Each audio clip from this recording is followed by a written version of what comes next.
Welcome to another Speedy SOLIDWORKS video. Today we're going to be looking at the Extruded Boss base and also the Extruded Cut function. Yes, these are two different functions. One adds material, one's taking it away, but they both function in the same similar manner, so I figured we should lump them together so you learn more faster, so you spend more time doing and less time learning. So we are picking up with the sketch that we did in the previous video. If you are curious how we got here, with very little dimensions, go check out that video up in the upper right hand corner. But now let's get to this one. So we already have our fully defined sketch that is actually fully enclosed, and when I say fully enclosed, it means we don't have any open edges. So if we do that, obviously everything gets super angry, and this becomes a non-shaded section because it is now open. It is not a closed body. So let's undo that. So now that we have this, we can come up into here and we can do Extruded Boss base. What this does is if you have two profiles, one fully inside of the other, it's going to default and assume that you're trying to extrude this kind of outer profile because it has an outside, it has an inside. To it makes sense. So from this left menu over here, we have different things where you can start the extrusion from. So typically it will default to the sketch plane.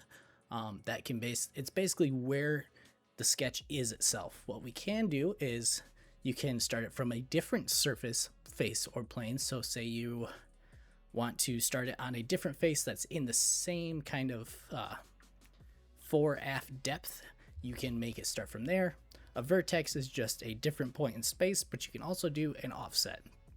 This is the only one we can do besides the sketch plane with the current conditions because nothing else exists in this model. But what we can do is we can increase this and it will actually push our model away from our sketch plane. So this can be useful just by offsetting the material.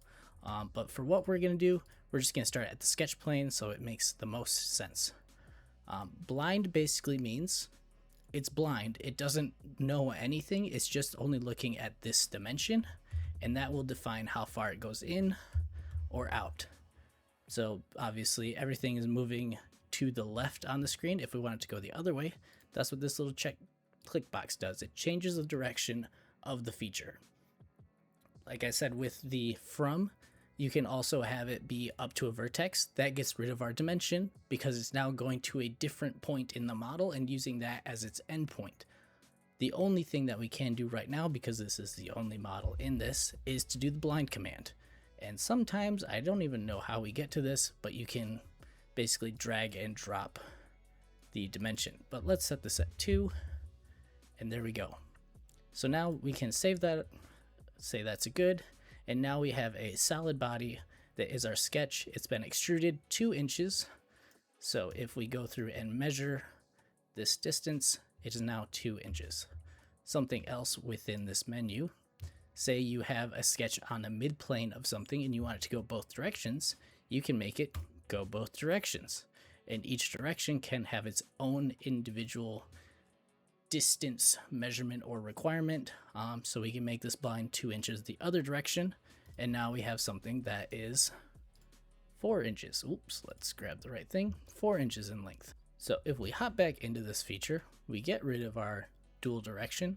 The last thing under here is the selected contours. So what this is basically talking about is if for some reason what it defaulted to thinking was what we were actually trying to model is incorrect, we can tell it otherwise. So selected contours, you can select different fully enclosed things, and say we selected both of these, it's actually going to be, oops, I don't think that took the right way. So we have our inside selected, and now we have our outside selected. Now it's just a solid block because we told it to extrude both the inside profile and the outside profile. But let's get rid of that so we have something to work with for later. So the other major feature that is buried within the Extruded Boss base function is a thin feature extrusion. Traditionally this is done with open sketches or with kind of exterior sketches. So let's go through that. I'm just going to make a sketch on this face. We're going to convert the entities. If you use convert entities, it defaults to the exterior loops. We can select all inner loops with this button, but that's not what we're after. We're after the exterior loops. So now if you look very carefully, and we can hide this, it actually grabbed the exterior profile of this solid that we clicked on, and that's an easy way to get what we need. So let's extrude this, but let's make it a thin feature. So what this does is it basically assumes that the profile that we are giving it, so this exterior profile, is going to be a thin feature that is extruded. So this toggle, instead of going fore and aft, actually shifts the profile to either side of the profile that we gave it. So we can have it be on the inside or the outside. Now, obviously in this application, we wouldn't want it to be floating on the outside because that could actually cause errors with zero thickness geometry. So let's make it to the inside, and let's make it 1/8 of an inch thick. So if we go through and select that, it has now made an exterior, almost shell-like feature that carried and mirrored the profile of our base part.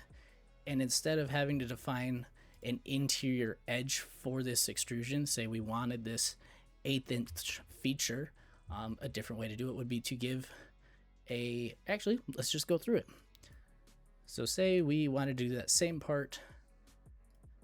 We convert the entities in again, and we can offset the entities 1/8 of an inch. Select that, make it go the other way, and lo and behold, it's the same part, just done 2 different ways. So there is that feature done with the base extrude, given the interior and exterior profile. If we suppress that, roll this back down, it's the same thing, just done in a different way. If you're new to SOLIDWORKS, let this be a lesson.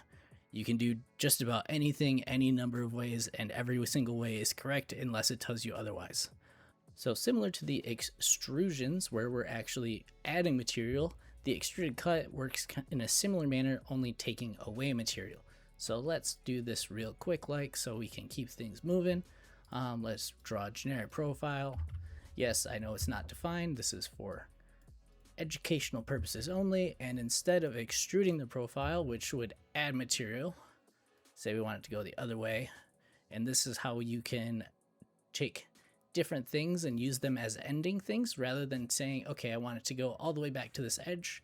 If you change it to up to surface and click this back edge, guess what? It is now solid. But say we don't want it to be solid. Say we want it to actually take away material. So if we get rid of that, take this, make it an extruded cut, and we can do through all both, which will basically take this thing and cut it through anything and everything in its path.